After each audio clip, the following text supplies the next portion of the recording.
भक्तों की कहानियों में भगवान के भक्तों का हार्दिक स्वागत है। मित्रों, जब भी किसी व्यक्ति की मृत्यु हो जाती है तो अंतिम संस्कार में शामिल होने के लिए दोस्त क्या उसके दुश्मन भी आ जाते हैं। यहाँ तक कि संस्कार की क्रियाओं में भाग लेने और अर्थी को कंधा देने में भी पीछे नहीं हटते। ऐसे में क्या आप जानते हैं कि हमारे धर्म ग्रंथों में अर्थी को कंधा देने वाले को कुछ सावधानियां बरतने के लिए कहा गया है, लेकिन उनके बारे में ज़्यादातर लोगों को जानकारी नहीं है। तो आज की इस वीडियो में हम यही जानेंगे कि अर्थी को कंधा देने वालों को कैसे सावधान रहना चाहिए। मित्रों, वास्तव में हिंदू धर्म ग्रंथों में वर्णानुसार यदि कोई किसी व्यक्ति की अंतिम यात्रा में शामिल होता है या फिर उसकी अर्थी को कंधा देता है तो यह एक बहुत ही शुभ कार्य माना जाता है, जो उसके पुण्य में बढ़ोतरी करता है और उसके प्रभाव से पूर्व में किए किए गए पाप भी नष्ट हो जाते हैं।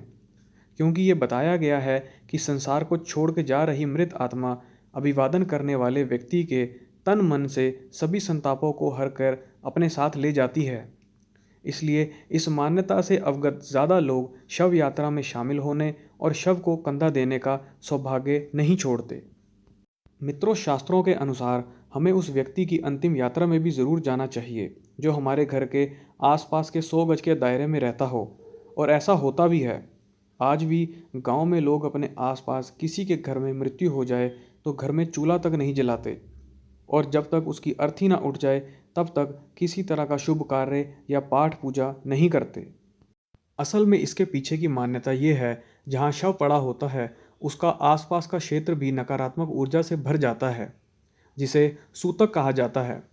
चलिए आपको शास्त्रों में वर्णित उन संकेतों के बारे में बताते हैं जिसे कभी शव यात्रा में शामिल होने वाले या अर्थी को कंधा देने वाले को ध्यान में रखना चाहिए। आपको बता दें, यदि मृत व्यक्ति कोई ब्राह्मण है जिसे आप कंधा दे रहे हैं तो आपको यह जानकर ज़रूर हैरानी होगी कि आपको एक कदम चलने मात्र से एक यज्ञ के समान पुण्य मिलता है।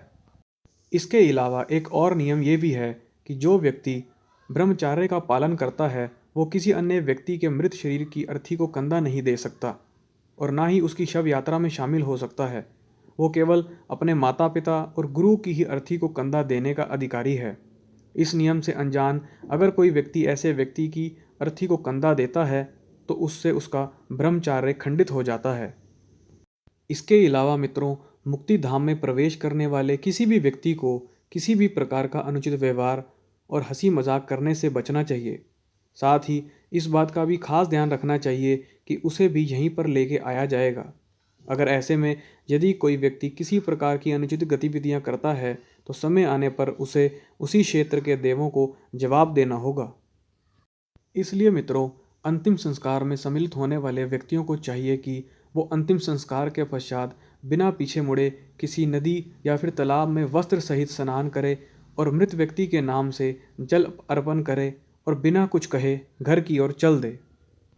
और मित्रों, इस बात का खास ख्याल रखें कि कभी भी चलो शब्द का प्रयोग ना करें, क्योंकि जब तक मृत व्यक्ति जीवित था तब तक वह आपका मित्र या रिश्तेदार था, क्योंकि अब मरने के बाद वो प्रेत योनि में जा चुका है और अब आपका उससे कोई सीधा संबंध नहीं बचा।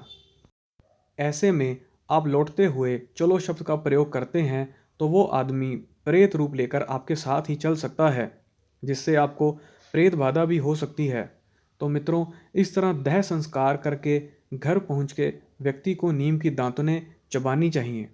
इसके बाद लोहा, जल, अग्नि और पत्थर का स्पर्श करना चाहिए।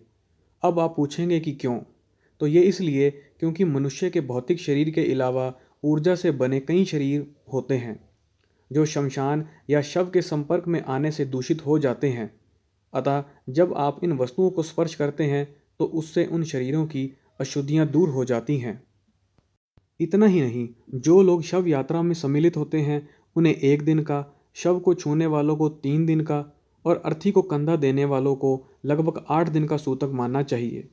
ये तो आप भी जानते ही होंगे कि सूतक के दौरान मंदिर और धार्मिक आयोजनों में और साधुओं को दान देने की मनाही होती है।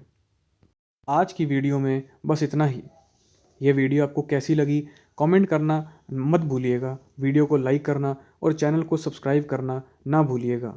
ऐसी ही ज्ञान देने वाली और वीडियो को देखने के लिए जुड़े रहें आपके अपने YouTube चैनल भक्तों की कहानियों के साथ।